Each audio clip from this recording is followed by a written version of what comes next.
Welcome to A1 TV Telugu news. నేను భువన. Details చూద్దాం. హైదరాబాద్ చందానగర్లో అగ్ని ప్రమాదం చోటు చేసుకుంది. చందానగర్ పోలీస్ స్టేషన్ పరిధిలోని లింగంపల్లి రైల్వే స్టేషన్ పక్కనే ఉన్న 52 అంతస్తుల భారీ బిల్డింగ్ కన్స్ట్రక్షన్ సైట్లో గ్యాస్ సిలిండర్ పేలడంతో భారీగా మంటలు వ్యాపించాయి. సమాచారం అందగానే ఫైర్ సిబ్బంది హుటాహుటిన సంఘటన స్థలానికి చేరుకుని మంటలను అదుపులోకి తీసుకురావడానికి తీవ్రంగా ప్రయత్నిస్తున్నారు. మరోవైపు పోలీసులు సహాయక చర్యలు చేపట్టి పరిస్థితిని పర్యవేక్షిస్తున్నారు.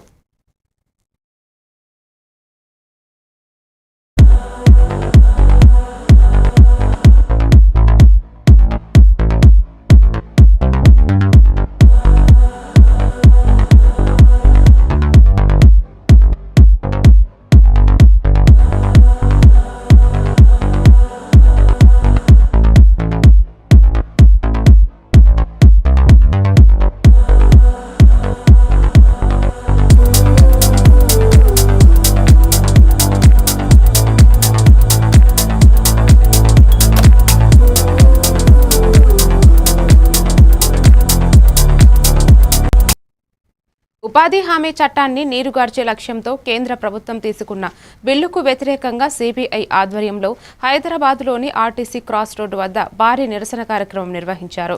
ఈ బిల్లును తక్షణమే ఉపసంహరించుకోవాలని కేంద్ర ప్రభుత్వాన్ని పార్టీ నాయకులు డిమాండ్ చేశారు. ఈ సందర్భంగా సిపిఐఎం రాష్ట్ర కార్యదర్శి జాన్ వెస్లీ మాట్లాడుతూ గ్రామీణ పేదలు కూలీల జీవనాధారమైన ఉపాధి హామీ చట్టాన్ని బలహీనపరిచే ప్రయత్నాలు ప్రజా వ్యతిరేక చర్యలేనని విమర్శించారు. 10 దినాల కోత, నిధులు తగ్గింపు, డిజిటల్ పరిమితుల పేరుతో కూలీలకు ఉపాధిని దూరం చేస్తున్నారని ఆరోపించారు.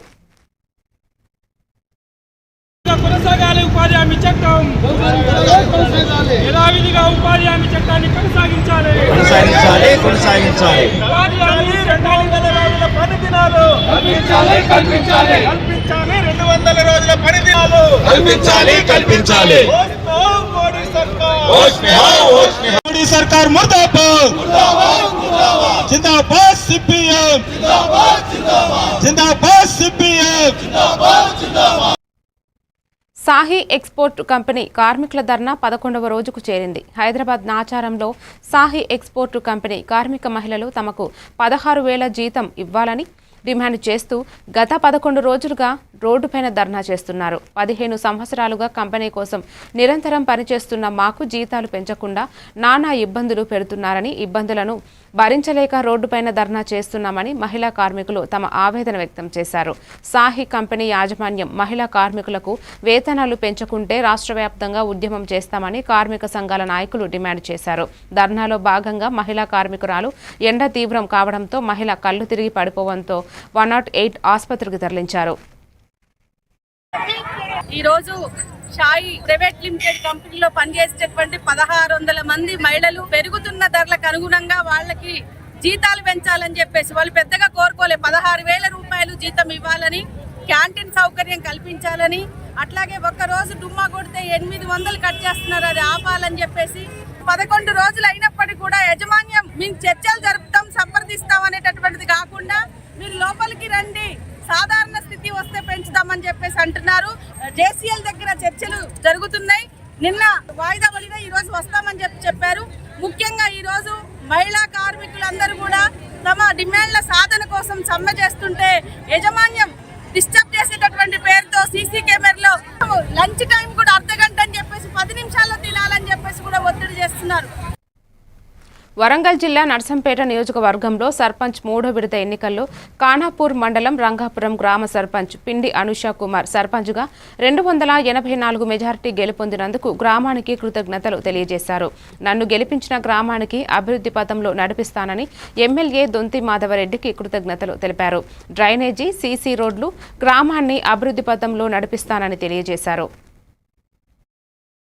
గ్రామ ప్రజలకు మరియు కాంగ్రెస్ పార్టీ కార్యకర్తలకు మరియు వార్డ్ మెంబర్స్కి దొంతి మాధవరెడ్డి కాంగ్రెస్ పార్టీ సమక్షంలో అధిక మెజార్టీతో గెలిపించినందుకు హృదయపూర్వక ధన్యవాదాలు తెలియజేస్తున్నాను. అలాగే రంగాపురం సమస్యలు నావిగా భావించి నేను నెరవేరుస్తానని హామీ ఇస్తాను.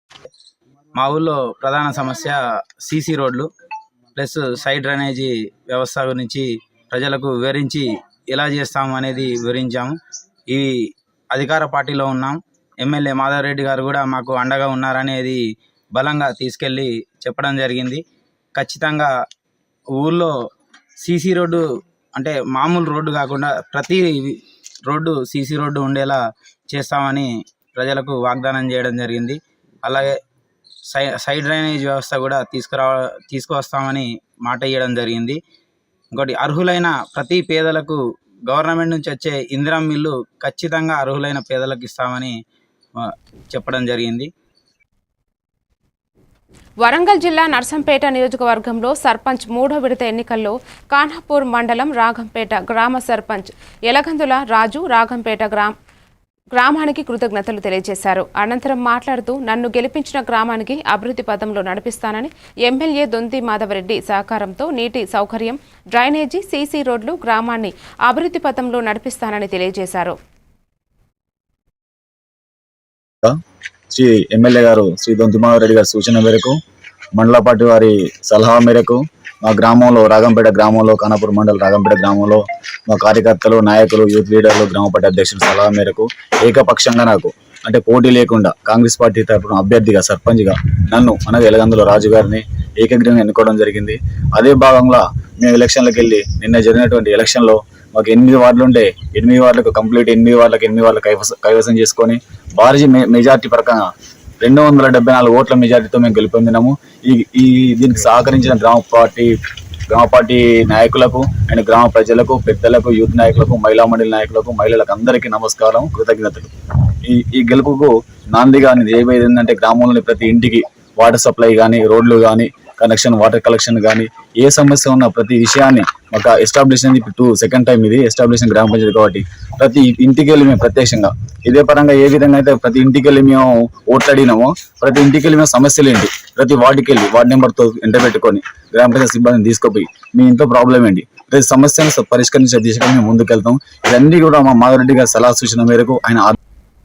వరంగల్ జిల్లా నర్సంపేట నియోజకవర్గంలో సర్పంచ్ 3వ విడత ఎన్నికల్లో కానాపూర్ మండలం కొత్తూరు గ్రామ సర్పంచ్ జాటోతు వినోద్ కుమార్ కొత్తూరు గ్రామానికి కృతజ్ఞతలు తెలియజేశారు.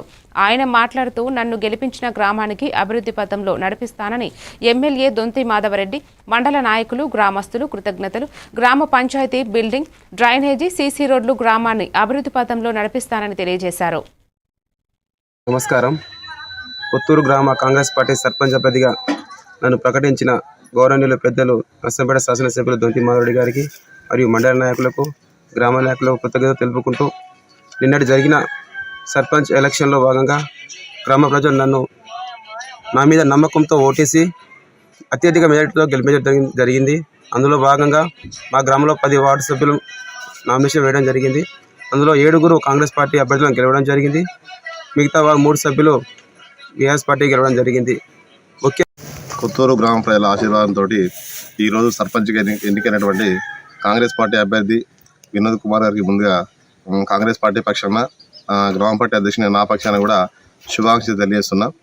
అదేవిధంగా ఈ పార్టీ అభ్యర్థి గెలుపు కోసము అహర్నిశలు కష్టపడినటువంటి కార్యకర్తలకు కానీ, నాయకులకు కానీ అందరికీ కూడా నేను పేరు పేరున వారందరికీ కూడా పాదాభివందనాలు. ఎందుకంటే ఇవాళ కాంగ్రెస్ పార్టీ ఇక్కడ కొత్తూరు గ్రామంలో లేదని చెప్పి చాలామంది కూడా అపోహలకు గురి చేస్తూ మా నాయకులను, కార్యకర్తలను ఇబ్బంది పెట్టే ప్రయత్నం చేసినారు. అయినా కూడా వాటి అన్నింటినీ కూడా పటాపంచలు చేస్తూ ఈరోజు కొత్తూరు గ్రామంలో కాంగ్రెస్ పార్టీ జెండా ఎగరవేయడం చాలా సంతోషంగా ఉంది.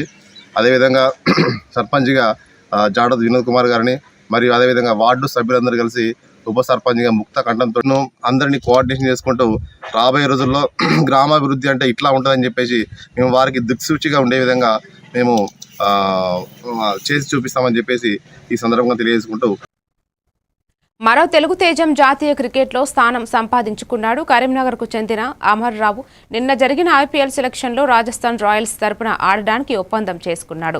గత 10 సంవత్సరాల నుంచి తెలంగాణ రాష్ట్ర తరపున అండర్-16, అండర్-19లో కెప్టెన్గా బాధ్యతలు చేపట్టిన అమర్ రావు పలు విజయాలను సొంతం చేసుకున్నాడు. ఈ సందర్భంగా మియాపూర్లోని అపర్ణ కౌంటీలో నివాసముంటున్న అమర్ రావు కుటుంబానికి ఘన స్వాగతం పలికారు. చిన్ననాటి నుంచి క్రికెట్ పట్ల ఎక్కువగా మొగ్గు చూపే వాడినని, జాతీయ స్థాయిలో స్థానం సంపాదించుకోవడం ఎంతో ఆనందంగా ఉందని పలువురు కొనియాడారు. చిన్ననాటి నుంచి తల్లిదండ్రులు ఎంతగానో సహకరించారని, వారి ప్రోత్సాహంతోనే ఈ స్థాయికి ఎదిగానని క్రికెటర్ అమర్ రావు తెలిపారు.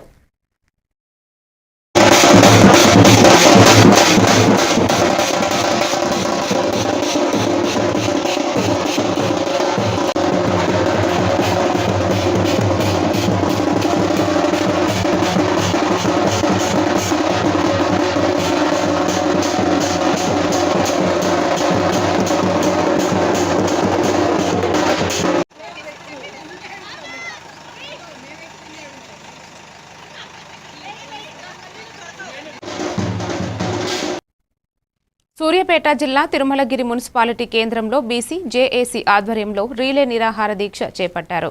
అంబేద్కర్ చౌరస్తా వద్ద నిర్వహించిన ఈ దీక్షలో బీసీలకు విద్య, ఉద్యోగ, రాజకీయ రంగాల్లో 42% రిజర్వేషన్ కల్పించే చట్టాన్ని ప్రస్తుత పార్లమెంటు సమావేశాల్లో ప్రవేశపెట్టి ఆమోదింపచేయాలని డిమాండ్ చేశారు. ఇటీవల తెలంగాణ అసెంబ్లీలో అన్ని రాజకీయ పార్టీల ఆమోదం పొందిన ఈ బిల్లు కేంద్రం వెంటనే అమలు చేయాలని బీసీ సంఘాలు కోరాయి. ఈ కార్యక్రమంలో తెలంగాణ మహాసభ రాష్ట్ర కన్వీనర్ కొత్తగట్టు మల్లయ్య, బీసీ సంక్షేమ సంఘం రాష్ట్ర ఉప అధ్యక్షులు తన్నీరు రాంప్రభు, జిల్లా నాయకులు వంగరి బ్రహ్మం, కందుకూరి సోమన్నతో పాటు పలు సంఘాల నాయకులు పాల్గొన్నారు. సాధిద్దాం బీసీల రాజకీయ అధికారాన్ని, సాధిద్దాం బహుజన రాజకీయ అధికారాన్ని. జోహార్ డాక్టర్ బిఆర్ అంబేద్కర్ గారికి, సాధిద్దాం మహనీయుల యొక్క ఆశయాలను. నేషనల్ హెరాల్డ్ కేసును ఢిల్లీ హైకోర్టు కొట్టివేయడంతో వనపర్తి పట్టణంలోని రాజీవ్ చౌరస్తా నుండి బీజేపీ పార్టీ కార్యాలయం వరకు జిల్లా కాంగ్రెస్ పార్టీ ఆధ్వర్యంలో planning board vice chairman Chinnareddy, MLA Meghareddy, DCC అధ్యక్షుడు శివసేనారెడ్డి, కాంగ్రెస్ కార్యకర్తలు ర్యాలీగా వెళ్లి కేంద్ర ప్రభుత్వ చర్యలకు వ్యతిరేకంగా బీజేపీ పార్టీ ఆఫీసు ముందు నిరసన వ్యక్తం చేశారు. కాంగ్రెస్ పార్టీ అధికారంలోకి వచ్చిన తర్వాత దేశాభివృద్ధి కోసం 90 కోట్లతో యంగ్ ఇండియా అనే పేరుతో పునఃప్రారంభించడం జరిగిందని తెలిపారు.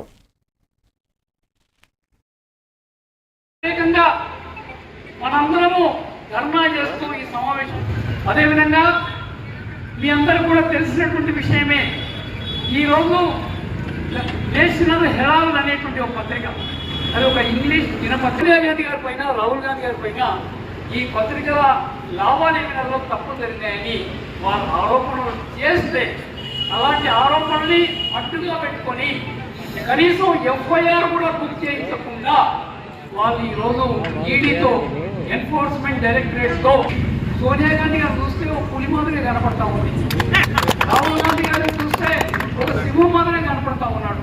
వీళ్ళిద్దరినీ ఎక్కడైనా కనుక జైల్లో పెడితే మాకు నేను చేసే పరిపాలన ఎక్కడ అడ్డు ఉండదనేటువంటి ఆలోచన వాళ్ళు చేస్తున్నారు. కానీ జనతా ప్రభుత్వం అప్పుడు ఇందిరాగాంధీ గారి పైన తప్పుడు కేసులు పెట్టి ఆమెను తయారు చేయాలి పంపితే ఏమైంది?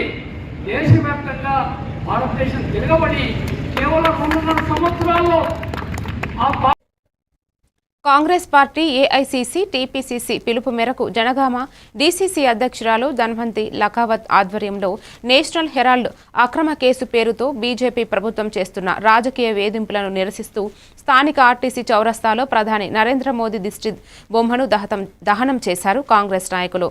సోనియా గాంధీ, రాహుల్ గాంధీ మీద పెట్టిన అక్రమ కేసులను కొట్టేస్తూ ఢిల్లీ హైకోర్టు ఇచ్చిన తీర్పు బీజేపీ ప్రభుత్వానికి చెంపపెట్టు లాంటిదన్నారు. అలాగే రాహుల్ గాంధీ కూడా ప్రజల కోసం, రాజ్యాంగ రక్షణ కోసం బీజేపీ ప్రభుత్వ ప్రజా వ్యతిరేక నినాదాలపై నిర్భయంగా పోరాడుతున్నామన్నారు. ఆరోపణలు వేసిన సందర్భంగా కోర్టు తీర్పు ఏదైతే పాజిటివ్ వచ్చిన సందర్భంగా వారి పట్ల నిరసన ఈరోజు జనగాంలో తెలియజేయడం జరిగింది. మరి ఈరోజు మోడీ, అమిత్ షా గద్దె మీద కూర్చున్నారు. అది ఏ దేశంలో కూర్చున్నారు? నెహ్రూ గారి కుటుంబము త్యాగం చేసి తీసుకొచ్చిన ఈ భారతదేశంలోనే కదా వారు ఈరోజు గద్దెనెక్కిర్రు. అందరూ కూడా ఆలోచించండి. మతం అనేది మరి ఇది భారతదేశంలో మతం అనేది రాదు.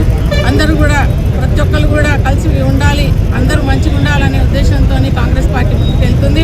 ఈ కుట్రలను తప్పకుండా మేము కాంగ్రెస్ పార్టీ తరఫున మేము వారికి సపోర్ట్ చేస్తున్నాము.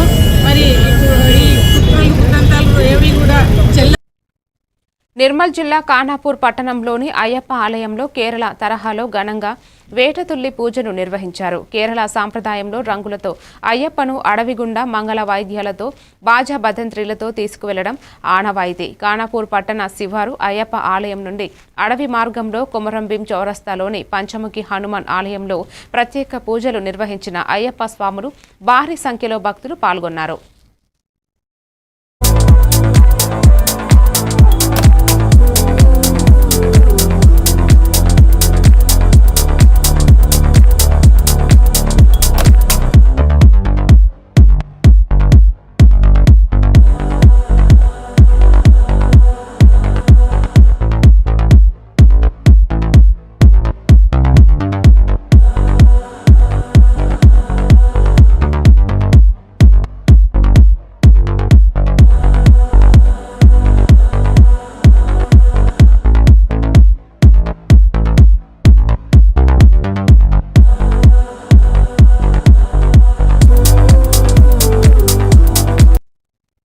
మరిన్ని డీటెయిల్స్ తో మళ్ళీ కలుద్దాం. Keep watching A1 TV Telugu news.